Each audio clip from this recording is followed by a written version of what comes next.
दोस्तों यूरोप का एक ऐसा शेंजन कंट्री जहां पे अभी लेबर और सेमी स्किल्ड वर्कर्स की बेपनाह शॉर्टेज हो गई है और उस कंट्री की अथॉरिटीज ने अपनी गवर्नमेंट से डिमांड की है कि अब वीज़ा पॉलिसीज को नरम किया जाए, उनको आसान बनाया जाए ताकि वो बैरून मुल्क से दूसरे कंट्रीज से वर्कर्स को इस कंट्री में ला सकें।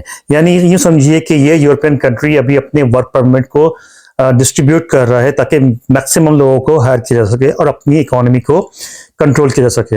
ये कंट्री अपनी लिविंग कॉस्ट के हवाले से स्पेन, बल्गारिया और पोलैंड और इन जैसे जो कि ईस्ट यूरोप के काफ़ी मतलब सस्ते कंट्रीज में शुमार होते हैं, वहाँ पे लिविंग कॉस्ट जो है वो बहुत कम है। लेकिन जिस कंट्री की मैं बात कर रहा हूँ इसकी living cost in cheap country से भी कम है। इट मीन्स कि अगर आप नियरली 1500 से 2000 यूरो भी आप अर्न करते हैं तो आप अपना आसानी से अपना सरवाइव कर सकते हैं। ये कंट्री है बेसिकली साउथ ईस्ट यूरोप का पार्ट और इस कंट्री की हिस्ट्री बहुत ओल्ड है और यहाँ की इकोनॉमी बहुत स्ट्रांग है। लेकिन अभी क्योंकि अपॉर्चुनिटीज बेपनाह यहाँ पे आ रही हैं तो अपनी इकोनॉमी को मजीद बेहतर करने के लिए ये पूरी दुनिया से लोगों को हायर कर रहे हैं। जी हाँ, मैं बात कर रहा हूँ ग्रीस की। ग्रीस एक ऐसा कंट्री है जो कि अपनी हिस्ट्री के हवाले से पूरी दुनिया में जाना जाता है। एथेंस की अगर आप हिस्ट्री उठाकर देखें और यहाँ का वर्क एनवायरनमेंट देखें, यहाँ पे मौजूद इंडस्ट्रीज के बारे में बात करें तो ये अपने हर लिहाज से काफ़ी स्ट्रांग कंट्री है। लेकिन इसकी लिविंग कॉस्ट अमेजिंगली बहुत कम है क्योंकि यहाँ पे गवर्नमेंट ने बहुत सारी फैसिलिटीज़ दी हुई हैं और टैक्स का जो रेशो है वो as compared to other European countries काफ़ी कम है। मैं बात करूंगा वन बाय वन कि यहाँ पे वो कौन कौन से प्रोफेशंस हैं जो कि इस वक्त हाईएस्ट इन डिमांड है और ख़ास तौर पे जो गवर्नमेंट ने अभी ईएस की है पॉलिसी को, तो वो किन कौन से वर्कर को हायर करना चाह रहे हैं। इसके लिए बाकायदा ग्रीस ने कॉन्ट्रैक्ट किया है अभी इजिप्ट के साथ कि सिर्फ इजिप्ट से वो 50,000 वर्कर्स को हायर करना चाहते हैं क्योंकि ये गवर्नमेंट के दरमियान बात हुई है। तो इस वजह से ग्रीस इज क्वाइट कमिटेड कि वो लोगों को एशिया से या साउथ अमेरिकन कंट्रीज से लेकर आए और अपनी इकोनॉमी में उनको इंजेक्ट करे।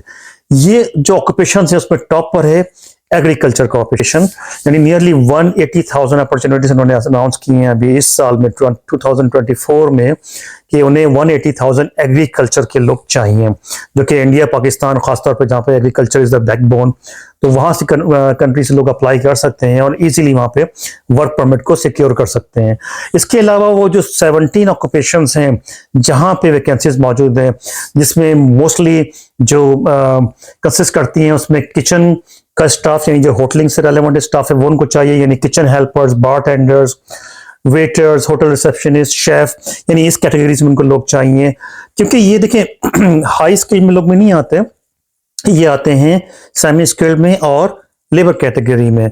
तो अगर आपको इस कैटेगरी में वीज़ा मिलता है तो जो सैलरी का ब्रैकेट है वो भी कोई 2000 यूरो से 2500 यूरो के दरमियान वेरी करता है इन सेमी स्किल्ड जॉब्स के लिए। तो इट मीन्स कि आप ना सिर्फ वहाँ पे सर्वाइव कर सकते हैं बल्कि अपनी फैमिली को सपोर्ट कर सकते हैं। क्योंकि अगर आप ग्रीस की बात करें तो ग्रीस में एथेंस जो कि इसका कैपिटल है और इसकी आबादी नियरली कोई 3.7 मिलियन के करीब है। पूरे कंट्री की आबादी नियरली कोई 10 मिलियन यानी 1 करोड़ है। तो 3.7 मिलियन आबादी के इस कैपिटल में सिर्फ इसी कैपिटल के अंदर इतनी होटल्स हैं क्योंकि ये एक टूरिज्म का एक डेस्टिनेशन है यूरोप में, पूरी दुनिया से यहाँ पर टूरिस्ट आते हैं। तो होटल्स के हवाले से ये अपॉर्चुनिटीज बहुत तेजी से बढ़ रही हैं। जैसे कि मैंने मेंशन किया, kitchen helper, bartenders, waiters, hotel receptionist और शेफ। तो अगर आपका जो एक्सपीरियंस है, आपका किसी भी एक्सपोजर रहा है इन एरियाज में, इन प्रोफेशंस में, तो आप इसको कंसीडर कीजिए, ग्रीस को इस वक्त कंसीडर कीजिए क्योंकि यहाँ पे अभी वर्क परमिट की पॉलिसीज को बहुत इजी कर दिया गया है। इसके अलावा इन जो मैंने 5 आपको बताया प्रोफेशंस, इसके अलावा जो बाकी के 12 प्रोफेशन है मैं उनको वन बाय वन डिस्कस करूंगा और आपको बताऊंगा कि किस तरह से आप जो है वो ग्रीस के अंदर अप्लाई कर सकते हैं इन प्रोफेशंस के अंदर एक्सपीरियंस रखते हुए। इसमें जो सेकंड में जो लिस्ट है वो है क्लीनर्स, हेल्पर, जो कि ऑफिस, होटल और तमाम जो अदर रेस्टोरेंट्स वगैरह में रिक्वायर होते हैं, यानी डोमेस्टिक क्लीनर्स और हेल्पर्स। इनकी रिक्वायरमेंट बेतहाशा है। अगेन ये कोई हाई स्किल्ड में नहीं आते, इवन सेमी स्किल्ड में भी नहीं आते। ये तमाम प्रोफेशनल शुमार होते हैं लेबर कैटेगरी में या सेमी स्किल्ड के अंदर। तो ये जो क्लीनर्स की रिक्वायरमेंट है ये भी इस वक्त पर टॉप पर है क्योंकि ग्रीस ने अपनी पहले पॉलिसीज बहुत टाइट रखी हुई थी लास्ट फ्यू ईयर्स से, तो इसकी वजह से वहाँ पे लोगों का फ्लो बहुत कम हो गया था। लेकिन अब उनको रियलाइज हो रहा है और अथॉरिटीज ने उनसे रिक्वेस्ट भी की है कि पॉलिसीज को आसान किया जाए, नरम किया जाए, ताकि पूरी दुनिया से लोग यहाँ पे आ सकें और इनकी इकोनॉमी को थोड़ा सा स्ट्रॉन्ग कर सकें। देखिए, अगर आप हाई स्किल लोगों को कोई भी कंट्री हायर करता है तो उससे बहुत सारे से उसमें डिसएडवांटेजेस भी होते हैं, क्योंकि हाई स्किल जो कैटेगरीज होती है फिर उनको ज़्यादा सैलरी पे करनी होती है। अगरचे वो टैक्स ज़्यादा पे करते हैं, लेकिन फिर उनके जो है वो लिविंग स्टैंडर्ड को अपने मेंटेन रखने के लिए भी वो फिर मुश्किल हो जाता है गवर्नमेंट के लिए भी कि उनको अफोर्ड कर सके। तो बहुत सारे फैक्टर ऐसे होते हैं जिसमें उन्हें सेमी स्किल्ड या लेबर कैटेगरीज के लोग चाहिए होते हैं। तो ग्रीस में इस वक्त बहुत ज़्यादा रिक्वायरमेंट है। अब मैं बात करूंगा कि कंस्ट्रक्शन, बिल्डिंग सेक्टर और हॉस्पिटैलिटी, जिसे मैं पहले मेंशन कर चुका हूँ होटल्स के सेक्टर से। तो बिल्डिंग कंस्ट्रक्शन लेबर्स, क्योंकि अगेन ये लोग शुमार होते हैं सेमी स्किल्ड के अंदर, लेकिन इसमें कुछ स्किल कैटेगरीज भी होती हैं जैसे प्लम्बर, फिटर्स, इलेक्ट्रिशियंस, ये जो इक्विपमेंट असेंबलर होते हैं, इनकी कैटेगरी आती है लिटिल बिट स्किल्ड लेबर्स के अंदर।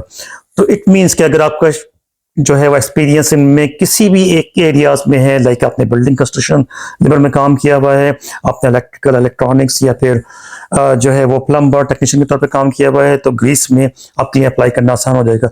किस तरह अप्लाई करेंगे इसको मैं इसके बाद डिस्कस करता हूँ। अब बात करते हैं हम कि बाकी के जो प्रोफेशंस हैं, यानी कि मैं बात कर चुका हूँ पहले नियरली 9 प्रोफेशंस आपको मेंशन कर चुका हूँ, लिस्ट आप देख रहे होंगे मेरे लेफ्ट साइड पे। इसके बारे में बात करूंगा मैकेनिकल मशीनरी असेंबलर, यानी कि जितने भी मैकेनिकल के साइड का एक्सपीरियंस लोगों का। अगर आप मोटर व्हीकल मेंटेनेंस में काम कर चुके हैं, आप एज यू कैन से कि लाइक आपने टेक्नीशियन के तौर पे काम किया हुआ, जो कि कार के टेक्नीशियंस अलग होते हैं, इसके अलावा कार मोटर मैकेनिक होते हैं, कार की एयर कंडीशनिंग हो गई और रेफ्रिजरेशन, मतलब एचवीएक में अपने काम किया, हीट वेंटिलेशन, एयर कंडीशनिंग के अंदर आपको एक्सपीरियंस है, या अपने पाइप फिटिंग। क्योंकि देखिए पाइप फिटर्स, प्लम्बर्स, ये फिर कैटेगरीज जो हैं वो जरूरी नहीं कि सिर्फ बिल्डिंग के हवाले से आप बात करें, इसमें बहुत सारी एयर कंडीशनिंग का स्टफ भी आ जाता है, हीट वेंटिलेशन, एयर कंडीशनिंग बहुत सारी से कवर करता है।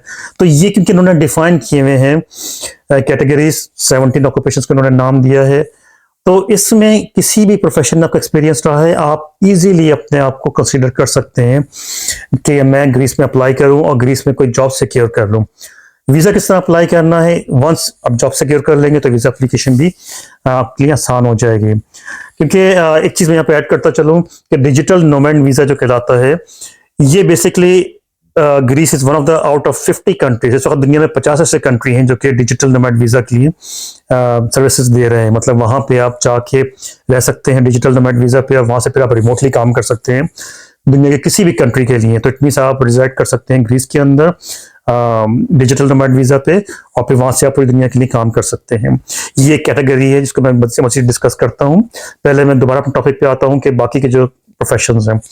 देखिए, इसमें फिर जो कॉन्टैक्ट सेंटर इंफॉर्मेशन क्लर्क्स हैं, उनकी भी यहाँ पे रिक्वायरमेंट है। जाहिर है कॉल सेंटर्स की में जब आपने काम किया हुआ, या अगर नहीं भी किया हुआ तो भी कॉल सेंटर की जॉब काफ़ी आसान होती है अगर आप प्रॉपर कम्युनिकेशन करना जानते हैं, या थोड़ी बहुत आप इंग्लिश में आप बातचीत कर सकते हैं।